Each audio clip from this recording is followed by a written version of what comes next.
Traveling, the ultimate feeling of freedom, the sensation you get when stepping off of a plane in a foreign land where just all aspects of life are different than what you're accustomed to.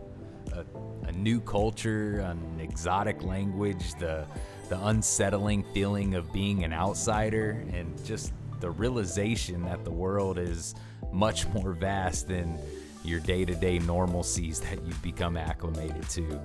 A feeling that I just can't describe, and I personally find it to be one of the most gratifying and addictive feelings I've ever come across. Now imagine experiencing all of that alone. Intense, right? Well, it's actually not as scary and intimidating as it's cracked up to be. I have found that traveling alone can actually be pretty enjoyable and a pretty eye-opening experience. It forces you smooth out of your comfort zone, whether you like it or not. We're human, and as humans, we kind of strive for that human interaction and acceptance. I consider myself to be a pretty big introvert, but when I'm traveling alone, for some reason, I break out of my shell and become this, social extrovert. It's pretty crazy how that happens. I find myself looking for that human connection on these adventures, and surprisingly, it's not that hard to find when traveling abroad, because so many people are out there traveling, doing the exact same thing. I have met and created lasting connections and friendships that would have never birthed life if it wasn't for traveling alone. You just kind of do what you want when you want. There's nothing worse than being on vacation and you're forced into doing something that you really just don't want to do. Well, throw that out the window. Just get it out.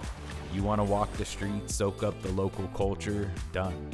You want to take the local transportation, get off at a random exit, walk 3 miles through the undeveloped outskirts, and end up at a temple you would have never found otherwise? Do it. The point is, you just kind of go with the flow and create your own schedule, and you don't have to accommodate any other activities that take time away from how you want to explore and doing what you want to do. Now, I'm not saying traveling with somebody is terrible by any means. I've done a ton of traveling with my brother, and some of the best experiences in my life have come from those trips. But me and him are on the same kind of wavelength when it comes to traveling and exploring, so it ends up working out. You got nothing to be embarrassed about here, I'll tell you that. For instance, if you're the exploring type and the person you're traveling with is boring and just wants to relax all day, then chances are you'll just be bumping heads the whole time and you'll end up fucking off your trip and, ruining your vacation ultimately. There's also the whole trip scheduling aspect.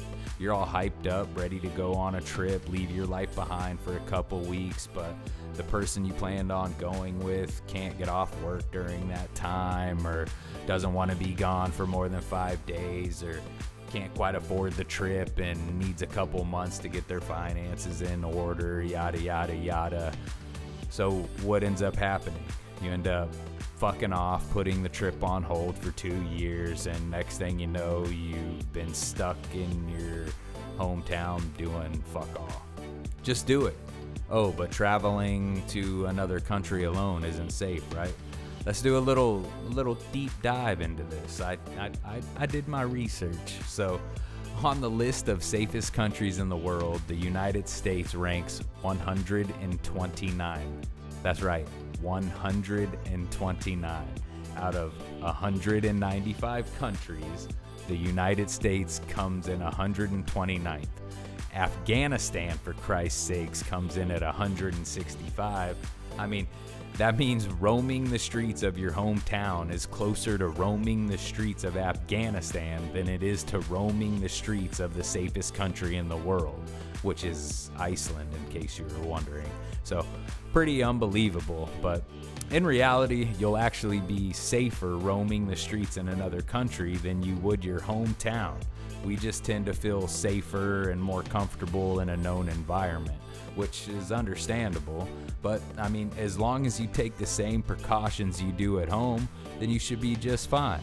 I mean, you wouldn't go wander the rough part of town at night in your own city, so keep that same mentality. Keep that same energy. So, to sum it up, get out there, pack a backpack, buy a plane ticket, and go explore this fucking world and what it has to offer. I promise you, you won't regret it. The only regret I have is that I waited until my late 20s to start exploring and traveling.